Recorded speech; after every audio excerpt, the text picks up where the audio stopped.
जीत आपकी कामयाबी की ओर ले जाने वाली सीढ़ी। शिव खेड़ा। जीतने वाले कोई अलग काम नहीं करते, वे हर काम अलग ढंग से करते हैं।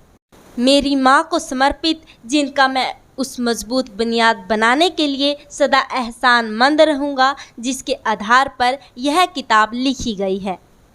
लेखक की ओर से सफलता का मतलब सिर्फ असफल होना नहीं है, बल्कि सफलता का सही अर्थ है अपने असली मकसद को पाना।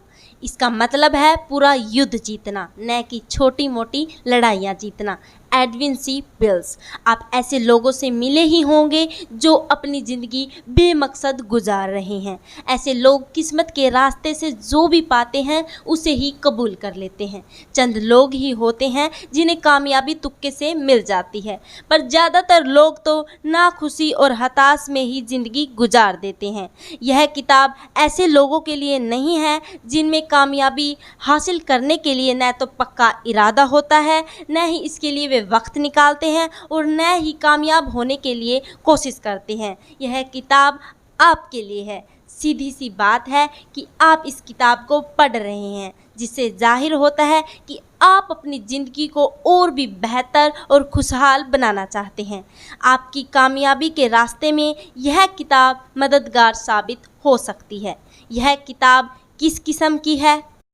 एक नज़रिए से देखा जाए तो यह निर्माण पुस्तिका है।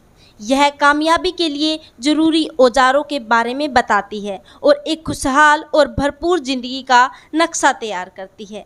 दूसरे नज़रिए से देखें तो यह लजीज खाना बनाने की रेसिपी बताने वाली किताब है। जिस तरह खाना बनाते समय उसमें इस्तेमाल होने वाली हर चीज़ को सही मात्रा में मिलाया जाए तो ही खाना बढ़िया बनता है, उसी तरह इस किताब में उस असूलों की बात की गई है जिनका सही मात्रा में इस्तेमाल आपको कामयाबी की हर ऊंचाई तक पहुंचा सकता है। लेकिन सबसे बढ़कर यह एक गाइड बुक है। यह हर कदम पर कामयाबी का सपना देखने से लेकर उस सपने को सच करने तक के रास्ते बताती है। इस किताब को कैसे पढ़ना चाहिए? यह किताब आपको नए लक्ष्य बनाने, एक नए उद्देश्य की समझ पैदा करने और आपके खुद के बारे में और आपके भविष्य के बारे में नए विचार पैदा करेगी। जैसा कि किताब के नाम से ही जाहिर है, यह आपको अपनी पूरी ज़िंदगी कामयाबी बनाने में मदद करेगी। लेकिन आप इस किताब की खास बातों का फ़ायदा एक सरसरी नज़र में पढ़ने या पूरी किताब को एक बारी में गटक लेने से नहीं उठा सकते। इसके लिए तो आपको एक बार में सिर्फ एक ही अध्याय बहुत धीरे धीरे और समझते हुए पढ़ना होगा। जब तक एक अध्याय की सारी बातें अच्छी तरह से न समझ ले, अगले अध्याय को पढ़ने के लिए जल्दबाजी न करें। आप इसे एक वर्क बुक की तरह इस्तेमाल करें। आपने क्या समझा, क्या सोचा, सब इस वर्क बुक में साइड में लिखते जाएं और किताब के उन वाक्यों, पैराग्राफों या हिस्सों पर निशान लगाते जाएं जो आपके लिए ज़रूरी हो। हर अध्याय को पढ़ने के बाद उसकी खास बातों पर अपने जीवन साथी या दोस्तों से चर्चा करें। खासकर वैसा कोई दोस्त या रिश्तेदार जो आपकी खूबियों और खामियों को अच्छी तरह से जानता हो। उसकी निष्पक्ष राय आपके लिए मददगार होगी। एक कार्य योजना की शुरुआत कीजिए। इस किताब का एक मकसद यह भी है कि आपको आने वाली ज़िंदगी के लिए एक कार्य योजना तैयार करने में मदद करे। अगर आपने अब तक कोई कार्य योजना नहीं बनाया है तो यह किताब आपको 3 चीज़ें बताएंगी।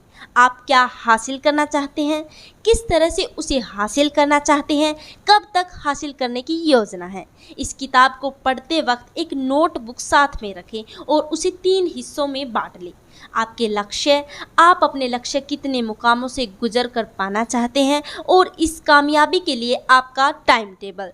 जब आप इस किताब को पढ़कर ख़त्म करेंगे, आपकी नोटबुक एक ऐसी मजबूत नींव तैयार कर चुकी होगी जिस पर आप अपनी ज़िंदगी की इमारत खड़ी कर सकते हैं। इस किताब में बताए गए नियम और असूल सर्वव्यापी है जो हर हालात, हर मुल्क, हर संगठन में अपनाए जा सकते हैं। जैसा कि प्लेटो ने कहा, सच्चाई अमर है।